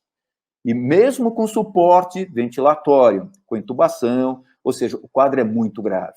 E a doença está relacionada ao quê? Está relacionada à falta do gene que faz a proteção do neurônio motor. Do gene que vem do pai, do gene que vem da mãe. Ou seja, não tem nada de gene protetor. Aqui é atrofia muscular espinhal do tipo 1. E os cientistas descobriram algo muito interessante. A vida conspira com a vida. Na célula, nós temos um gene que tenta proteger. Só que a proteção é pequenininha, pequenininha. Mas se eu multiplicar a proteção, eu tenho uma forma menos grave. Se eu multiplicar mais ainda a proteção, eu tenho uma forma menos grave. E se eu modificar esse gene para ser próximo daquele que está alterado, eu terei, portanto, um quadro clínico muito menos grave. E assim, os cientistas, igualzinho a estratégia, começaram a trabalhar com a modificação desses genes. Como? Fazendo aquele oligonucleotídeo antissense. E com aquela produção do oligonucleotídeo antissense, eu consigo transformar agora aquele gene que tem uma função pequenininha numa função normal. E assim eu vou ter a quantidade de proteína protetora normal na célula da criança com atrofia muscular espinhal. Ou seja, a criação de um polímero pequenininho, eu modifico de uma certa forma, e essa modificação vai permitir que agora eu tenha a quantidade daquela substância protetora para o neurônio.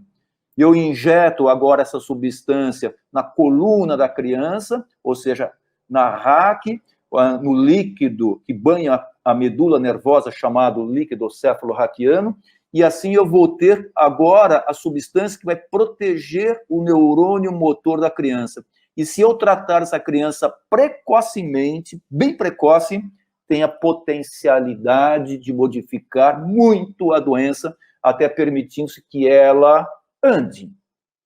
Já foi um passo enorme. Mas, como na Star Trek, os cientistas não param. Eles começam a ter uma outra ideia. E se eu modificar um pouquinho esse processo? Porque aquele outro, eu tenho que ficar dando aquela substância de uma forma contínua, de 4 em 4 meses, de 4 em 4 meses. Mas se eu fizer uma modificação permanente, como é que eu faço uma modificação permanente? É como se fosse uma vacina. Eu pego o gene e eu ponho dentro de um vetor viral, por exemplo, um adenovírus, que não cause doença. Eu coloco agora aquela substância que eu preciso criar para corrigir o defeito, ponho dentro do adenovírus, e agora eu faço como se fosse uma vacina. Eu dou para um indivíduo, como se fosse uma vacina. E aquele vírus vai levar para dentro da célula, ou seja, dentro do neurônio, o que eu preciso. Ou dentro de uma outra célula, de uma outra doença. Começamos a falar agora em terapia genética com esta condição chamada vetor viral levando o gene.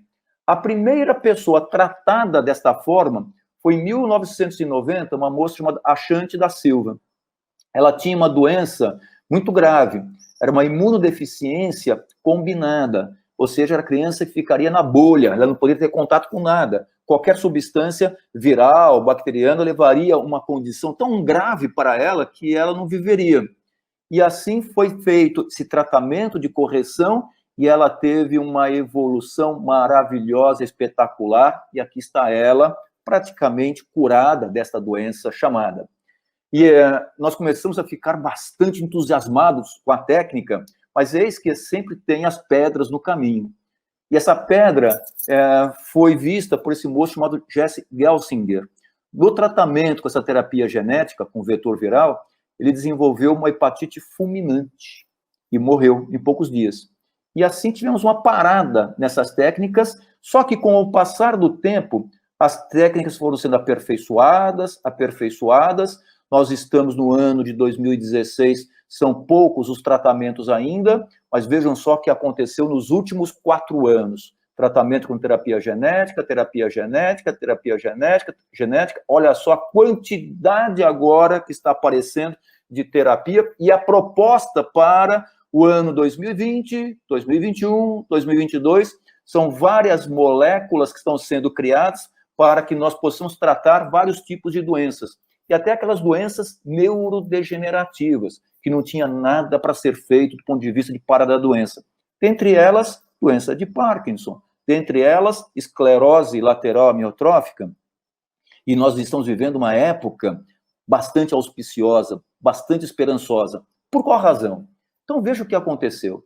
Com a mesma atrofia muscular espinhal, daquela do tipo 1, que mata a criança até 1 ano de idade, agora foi feita uma molécula, e essa molécula colocada dentro de um vírus e colocada agora nas crianças com atrofia muscular espinhal.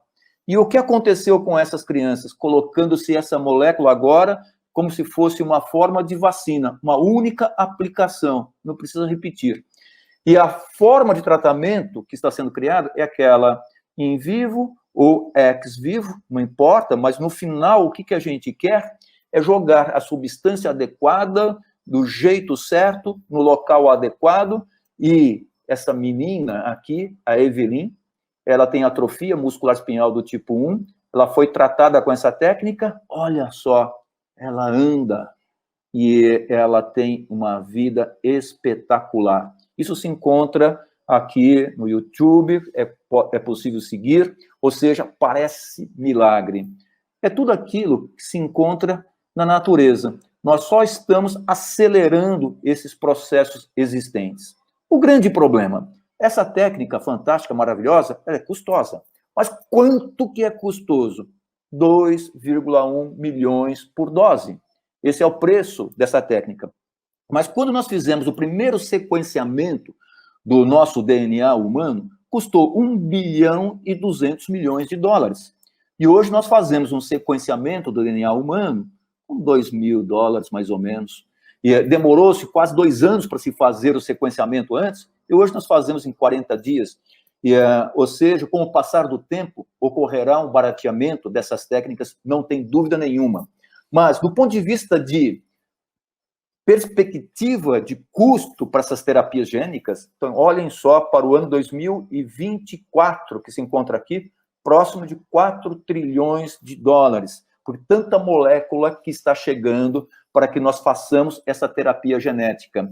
Mas ainda existem pedras no caminho.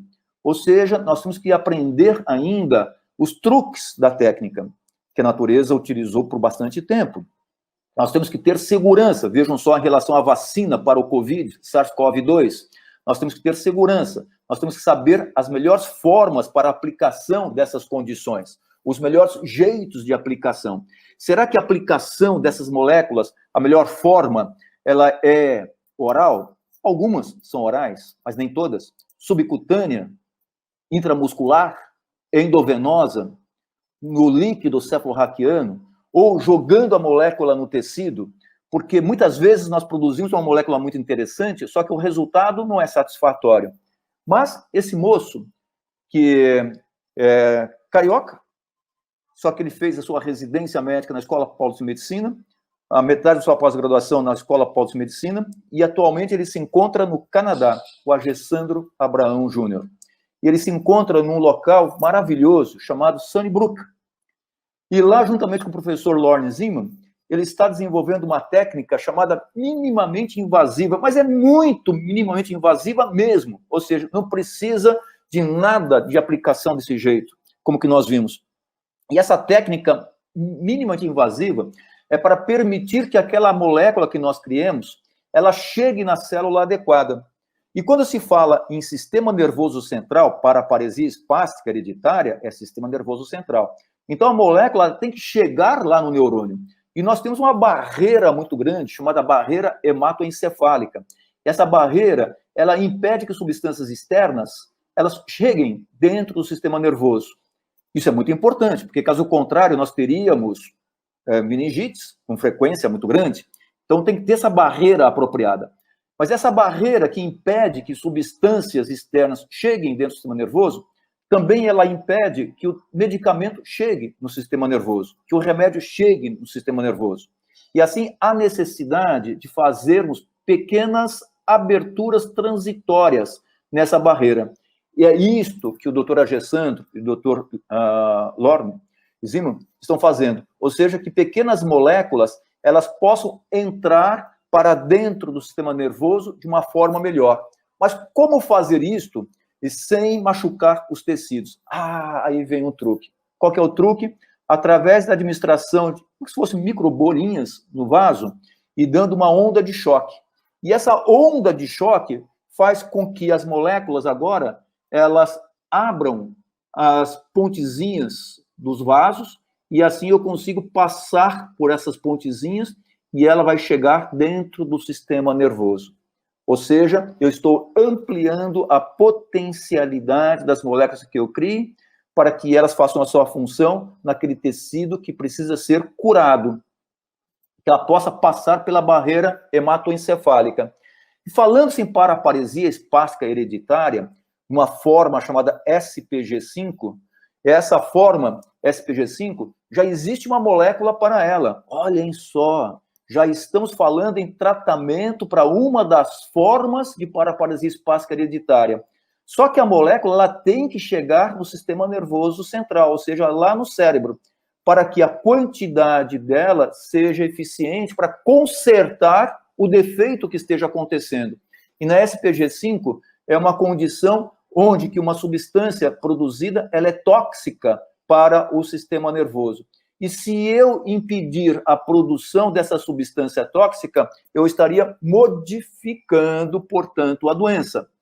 E a substância que eu estou criando se chama, é uma sigla ainda, PSCK9, é o inibidor desta proteína, e essa proteína aqui, ela está intimamente relacionada com a produção de uma gordura, de um tipo de gordura que afeta o neurônio e que leva à condição de alteração daquela projeção do neurônio e afetando a sua função, ocasionando a espasticidade, a paraparesia espástica. Se eu inibir, portanto, esta proteína aqui, que vai aumentar a quantidade de gordura, eu não vou ter, portanto, esse aumento de gordura. Em tese, eu estaria tratando esta forma específica de paraparesia espástica hereditária.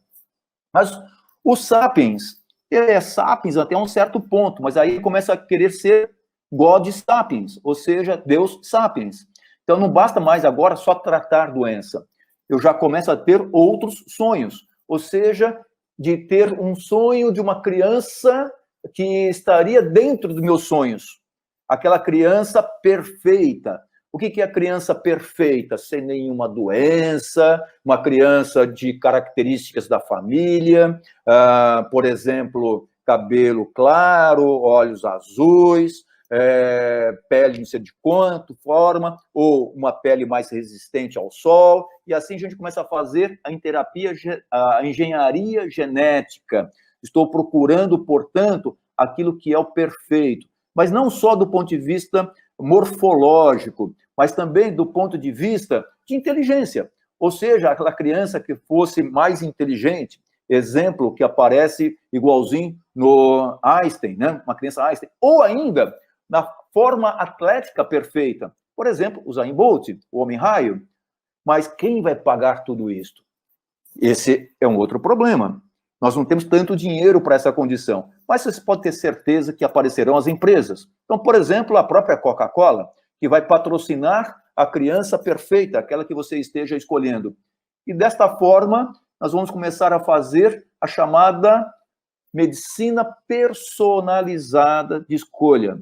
Nós temos nossos problemas. Ou ainda, a medicina personalizada em relação às doenças, aos tratamentos, que seria mais ético, mais adequado. E na medicina personalizada, nós vamos criar, portanto, uma medicação que seja específica para aquele indivíduo, para a doença daquele indivíduo. Não seria uma medicação para a maioria das pessoas. Já seria uma medicação específica para aquela pessoa. Portanto, como que eu estou vendo o futuro de todo médico? Igualzinho do Star Trek. Pegue 2 genes e chame amanhã. Eu tenho certeza absoluta que estará melhor no dia de amanhã. Mas qual que é o problema? Nós estamos distorcendo a natureza, será? Porque tudo isso aconteceu num período muito longo. Longo de milhões de anos, centenas de milhões de anos, bilhões de anos. Nós estamos fazendo algo muito rapidamente. Isso é uma distorção da natureza. E dentro dessa história toda que foi colocada, então vejam só, já estamos fazendo tudo isso, tudo aquilo que teve lá no Star Trek, já estamos fazendo. Mas, alguém pergunta, e aquela história do teletransporte? Também se encontra lá, a supremacia quântica.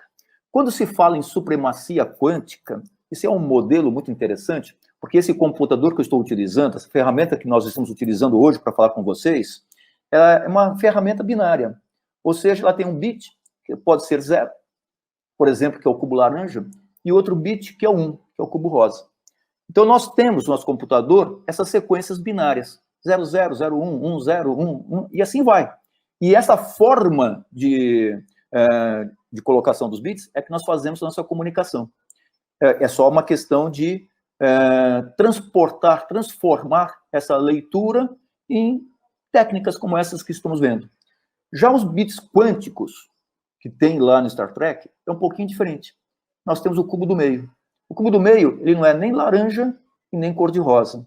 Então, ele fica próximo do laranja, próximo do cor-de-rosa, ou bem no meio também. Ele representa o 0 e o 1 ao mesmo tempo. Ou seja, ele não é 0, ele não é 1, ele representa o 0 e o 1. Então, imagine só um computador com uma supremacia quântica. A velocidade dele, já estamos fazendo isso já. A supremacia quântica já está sendo aplicada. Ela está sendo aplicada em criptografia na internet, no WhatsApp. Ela está sendo aplicada no mercado financeiro, nas moedas, nas criptomoedas, na inteligência artificial, em remédios. Já estamos utilizando a técnica da supremacia quântica do 0,1.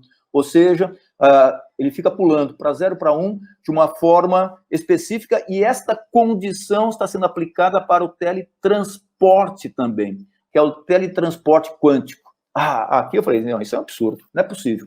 Mas em 2015, cientistas do Instituto Nacional de Tecnologia e Padrões dos Estados Unidos, que é o NIST, eles conseguiram um feito inédito. Eles conseguiram teletransportar uma informação de um fóton por 101 quilômetros usando um cabo óptico. Mas tem um cabo óptico, ou seja, isso não vale. Mas, olhem só o que aconteceu em fevereiro de 2020, exatamente no mês que começamos aqui no Brasil com o SARS-CoV-2, com a Covid, com a pandemia aqui no Brasil. O primeiro teletransporte quântico macroscópico, que alcançou 3 metros de distância, usando fótons emaranhados, transferiu o seu estado quântico de um pacote de 100 milhões de átomos para outro pacote similar, 3 metros de distância. Ou seja, aquilo que foi feito lá atrás é possível que nós façamos lá na frente. Ou seja, não tenho dúvida nenhuma, tudo aquilo que nós vimos está acontecendo. Nós tivemos, na história da Star Trek, o domínio da evolução dos genes, as técnicas laboratoriais que permitiram um diagnóstico mais preciso das doenças genéticas, das doenças infecciosas, por exemplo, agora do SARS-CoV-2, desenvolvimento de medicamentos, medicina personalizada, formas terapêuticas interessantes. Através da tecnologia, é possível fazer teletransporte através dessa supremacia quântica, ou seja, tudo está acontecendo. Mas qual é o calcanhar de Aquiles que eu acho que não vai ser resolvido facilmente? Qual que é o problema do que eu vejo? O problema é o seguinte, que para o sinal chegar à distância, nós precisamos de um operador. Aí a pergunta minha é, qual foi o operador da Star Trek? Porque o Spock estava muito longe, estava numa caverna, e em momento nenhum a comunicação caiu. Com certeza não era da TIM, não era da Claro, não era da Oi, não era da Vivo. Ou seja, era uma outra forma de tecnologia, que nós não sabemos ainda, e esta não apareceu. Essa forma ainda não apareceu. Mas nós temos na Odisseia do Espaço, o Arthur Clarke, ele comenta algo muito interessante, que é uma frase fantástica. Qualquer tecnologia avançada é indistinguível de magia.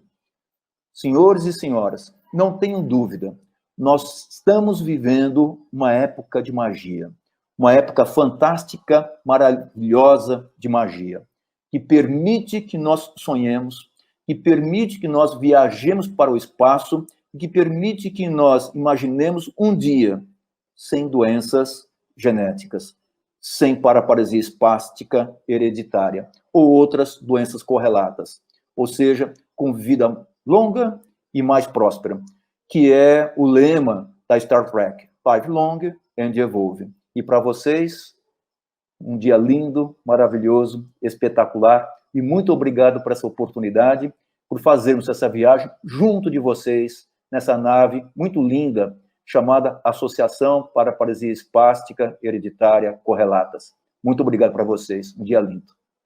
Já tenho aqui algumas perguntas relacionadas a esta situação de viagem da Star Trek. Uma delas, a terapia gênica vai ser eficaz a ponto de parar a neurodegeneração? Em que casos? Uma outra pergunta, haveria alguma expectativa de reversão do processo neurodegenerativo, seja através de células-tronco ou outra técnica? Outra pergunta, sabemos que os neurônios nas doenças crônicas vão morrendo e não são substituídos.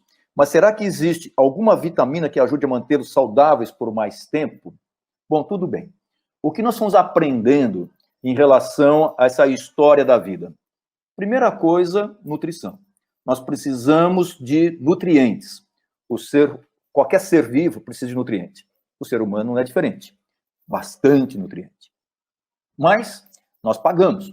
Quando nós temos nutrientes, precisamos queimá-los. E a queima, radical livre. E o radical livre é que faz a degeneração celular. Então, nós estamos vivendo, modificando, transformando e morrendo ao mesmo tempo. Qual que é o segredo, portanto? Nós temos muito mais vida e menos degeneração, ou seja, de morte. Como fazer esse equilíbrio? Nós fomos aprendendo. Um deles é o controle daquelas condições que aceleram os processos degenerativos. Dentre eles, hipertensão arterial sistêmica, diabetes, dislipidemia, obesidade, movimentação diminuída. Isto faz com que nós tenhamos diminuição da nossa longevidade, da nossa qualidade de vida. Quando falta algum elemento, ou vitamina, ou micronutriente, a degeneração é mais rápida também. As células, elas sofrem, todas as células. Uma célula que sofre bastante é aquela que não se divide. Por exemplo, o neurônio. Nós nascemos com um certo número de neurônios, aí depois, daí para frente, só diminuição. Mas nós temos uma particularidade. Não há necessidade de tantos. E o neurônio sobrevivente, ele aprende a funções daqueles outros que estão trabalhando menos ou daqueles que foram embora. Se chama plasticidade, que é o aprendizado. Qual que é o segredo, portanto? Fazer com que esse neurônio sobrevivente, ele tenha a sua plasticidade mantida, mas com menor custo de envolvimento, de comprometimento, de gasto e de envelhecimento. Para isso, essas técnicas estão chegando. Elas estão mostrando que é possível dar uma proteção ao neurônio. Exemplo com atrofia muscular espinhal. Nós temos já 3 medicamentos que protegem o neurônio. E se dada a medicação precocemente, para aquela criança que morreria até 1 ano de idade, ela sobrevive e tem a possibilidade de andar até de correr. Já grande modificação. E isso está trazendo uma modificação enorme para as doenças neurodegenerativas hereditárias também.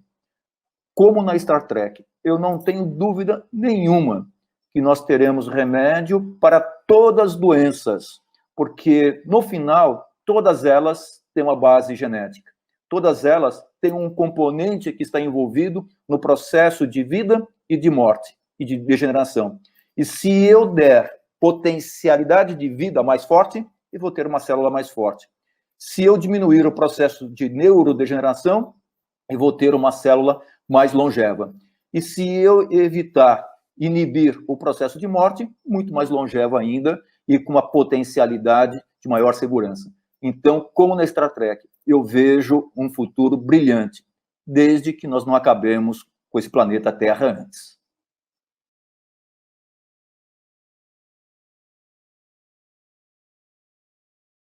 Boa noite, pessoal. Olha eu aqui novamente. Dessa vez, eu vim fazer os meus agradecimentos finais, em nome da Aspec Brasil. Vou fazer agora a minha autodescrição para vocês que estão aí do outro lado e não podem me ver. Sou Regiane Mota, tenho pele branca, estou usando um coque hoje, que eu fiz especialmente para vocês. Estou usando uma camiseta branca da Aspec Brasil e ao meu fundo tem uma parede branca com 2 quadros da minha filha Camila Mota. À minha direita, eu tenho um quadro de tulipas vermelhas e à minha esquerda, eu tenho um quadro de copos de leite branco. Quero agradecer aqui, pessoal, a toda a nossa equipe que trabalhou incansavelmente para o sucesso desse evento, porque realmente foi um sucesso. Não posso também deixar de agradecer aos nossos patrocinadores, o Laboratório Hebron e a Clínica Neuroterapia. E aos nossos colaboradores, eu também preciso fazer um agradecimento especial, pois nada seríamos sem toda essa turma por trás, não é? Então, os nossos colaboradores são as universidades Unifesp, Unicamp, a SP Foundation, a Ciência Rara, o canal Ciência Rara e o Meu Mundo Roda. Pessoal, e que a nossa esperança se renove todos os dias. E por isso, para o nosso encerramento, eu gostaria de falar para vocês que a Aspec Brasil sempre estará em busca de tudo que há de melhor, de novidade, de informação, para estar trazendo para vocês sempre, todos os anos, é um compromisso da Aspec Brasil, estar trazendo todas as novidades, sempre os melhores palestrantes, para estar aqui falando ao coração de vocês.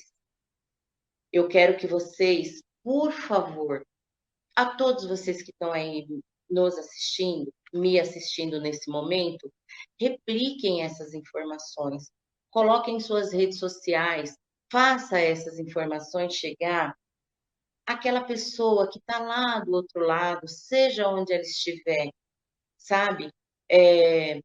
Sem esperança, porque acabou de descobrir que tem, de repente, uma dessas doenças raras que a Aspec, nesse momento, trouxe para abraçar, junto com a paraparesia espástica hereditária, que vocês façam essas informações chegar até essas pessoas, para que essas pessoas possam, então, se encontrar. Chegar até a gente é se encontrar, é achar a esperança. Temos um grupo de mais de 100 pessoas acometidas, e nesse grupo, essas pessoas, todas elas, acharam a esperança quando nos acharam. Eu já estive como essas pessoas aí do outro lado, sem ter a mínima condição de entender o que estava acontecendo. E foi exatamente quando eu encontrei alguns amigos que sabia da deficiência de informação, que nos unimos para que nós pudéssemos fazer com que o que nós tínhamos passado, outras pessoas não passassem. O que nós queremos é diminuir o sofrimento, diminuir o caminho dessas pessoas. Então, usem aqui as suas redes sociais, se inscrevam também no nosso canal. Aliás, se inscrevam na nossa associação. Façam com que tenhamos sempre muitas outras pessoas, mais membros, para que a gente possa fazer uma corrente aí enorme para que a gente possa realmente se dar as mãos cada dia a mais pessoas, pessoas que estejam precisando da nossa ajuda. Eu conto com vocês para isso. O nosso site vai estar aqui na descrição desse vídeo. Vou me despedir de vocês falando que tenho certeza que uma chama acendeu aí de esperança no coração de cada um. Que vocês não, nem um dia sequer, deixe que essa chama se apague. Nós não estamos aqui, não viemos aqui brincar.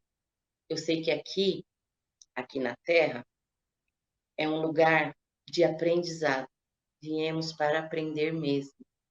E eu aprendo todos os dias com os meus filhos, com todos vocês que estão aí do outro lado, com cada um que divide com a gente a sua história. Eu estou realmente muito feliz, porque eu tenho certeza que quem está nessa jornada junto comigo sabe que está no caminho certo, porque é um caminho de ajuda, é um caminho de busca, é um caminho de esperança, esperança conjunta. Como alguém disse no passado, eu não vou me lembrar, mas eu prometo colocar aqui na descrição quem foi, um sonho sonhado só é só um sonho. Um sonho sonhado junto é realidade. Que vocês tenham um grande Natal, um feliz Ano Novo. Sintam toda a nossa energia positiva aqui para vocês e uma boa noite. Que venham, então, os próximos eventos da Aspec Brasil. Estaremos juntos, sempre, em busca da melhor informação.